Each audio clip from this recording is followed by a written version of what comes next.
Everyone, বন্ধুরা সকলে কেমন আছেন? আশা করি ভালো আছেন। আজকের টপিকে জানতে পারবেন footing and raft drawing reading important basic knowledge.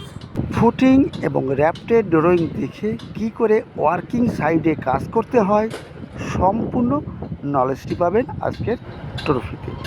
তাহলে বন্ধুরা শুরু থেকে শেষ পর্যন্ত দেখলে অবশ্যই আপনার নলেজটি চলে আসবে।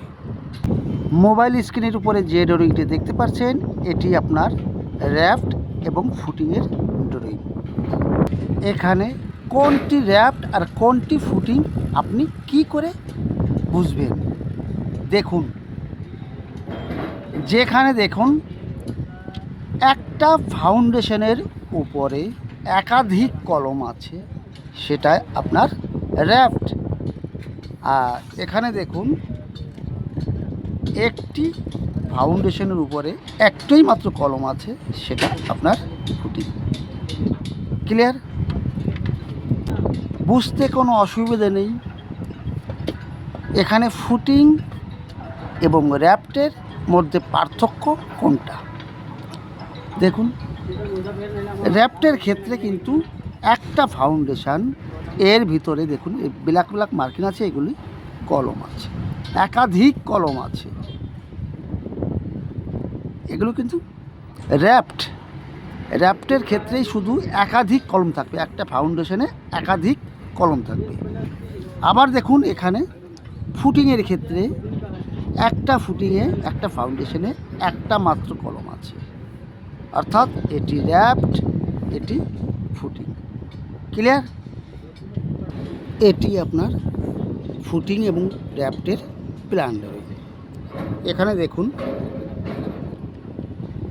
এই ফুটিংটার উপরে নাম্বার আছে RF3, RF4, এটি ফুটিং নাম্বার। এর সাইজ কিন্তু এখানে দেওয়া নেই। এর জন্য আপনাকে শিডিউল দেখতে হবে, সেকশন দেখতে হবে, তাহলে সেখানে বুঝতে পারবো যে RF4, RF3 এর সাইজ কত আছে, লেন্থ কতটা আছে, ব্রিথ কতটা আছে, আর ডিপথ কতটা আছে, সমস্ত কিছু পাবো আমি এই শিডিউলে। আর শিডিউল থাকে আপনার ড্রয়িংয়ের কোথাও না কোথায় কোনো এক জায়গায় অবশ্যই থাকবে। এটি দেখুন শিডিউল অফ ফুটিংস, এটি ফুটিংয়ের schedule. RF1, RF2, RF3, RF4, RF5, RF6, এগুলো কিন্তু ফুটিং নাম্বার। এবার সাইজ অফ ফুটিংয়ের সাইজ এখানে দেওয়া আছে 1800 বাই 2 মিটার। এটা ব্রিথ আছে আপনার 1800 আর লেন্থ আছে 2 মিটার। এখানে ডিপথ আছে 400 mm। এটা কোন RF1 ফুটিং। এটি আপনার RF1 ফুটিং। এর সাইজ চওড়াটা আছে 1800, লম্বাটা আছে 2 মিটার, আর কংক্রিট ফুটিংয়ে আছে 400 mm ডিপথ, গভীরতা। এবার দেখব RF2, 2 metre 300 mm by 2600 mm, আর 600 ডিপথ আছে ফুটিংয়ের। ডিপথ আছে, থিকনেস আছে 600 mm। এটা দেখব। চলুন কোথায় আছে RF2 সেটা দেখব। এখানে দেখলাম এটি RF1, RF1, RF5। এবার চলুন আগে দেখছি RF1 এগুলো দেখুন। এটি আছে RF2,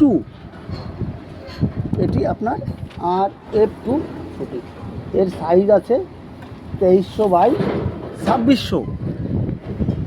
RF2তে যে ফুটিংটা 2 মিটার 300 বাই 2600, 2 মিটার 300, যেটা ব্রিথটা আছে 2 মিটার 300 আর লেন্থ আছে 2 মিটার 600 mm।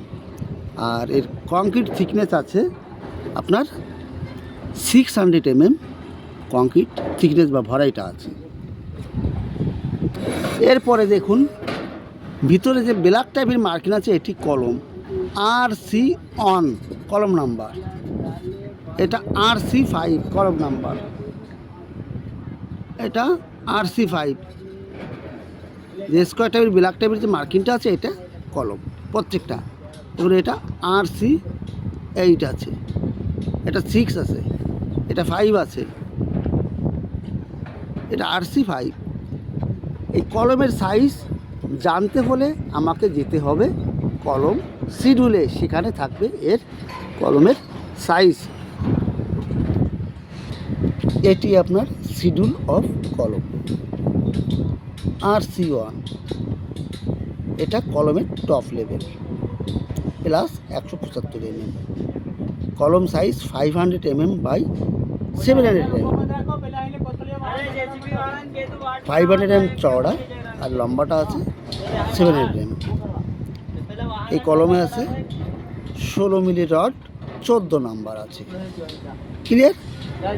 এইবার RC5টা কলম আছে, এর কংক্রিট টপ লেভেল আছে প্লাস 175 mm, এর size 450 mm by 450 mm। RC5 এটা পেয়ে গেলাম। এই কলমে স্টিল আছে 16 ডায়ার, 12 নাম্বার এই কলমটায়। এই কলমের শেপটা ড্রয়িংটা এরকমই হয়। এর ভিতরে কালো কালো পয়েন্টগুলো আছে, এগুলি কলমের রড। রিং আছে 8 ডায়া 100 সেটার, এটা কলমের রিং। এখানে আর একটি কলম শিডিউল আছে RC2 কলম শিডিউল, এর সাইজ আছে 300 mm বাই 600 mm। এই কলমে আছে 20 ডায়ার স্টিল, 12 নম্বর। RC2 কলমের চওড়াটা আছে 300 mm, লম্বাটা আছে আপনার 600 mm, আর 20 ডায়ার আছে আপনার 12 নম্বর রড আছে। এরপরে RC3, এই কলমের সাইজ দেখুন এখানে আছে RC3-র 300 বাই 750, 25 ডায়ার 4টি আছে এবং 20 ডায়ার 8টি আছে। 25 ডায়ার 4টি কোথায় কোথায় দিতে হবে, 4 কর্নারে 4টি 25 ডায়ার দেখুন এখানে আছে, আর ভিতরে আছে 20 ডায়ার। 20 ডায়ারগুলো ভিতরে 20 মিলি রডগুলো। বন্ধুরা আজ এ পর্যন্তই। সকলে ভালো থাকুন, সুস্থ থাকুন, আবার দেখা হবে।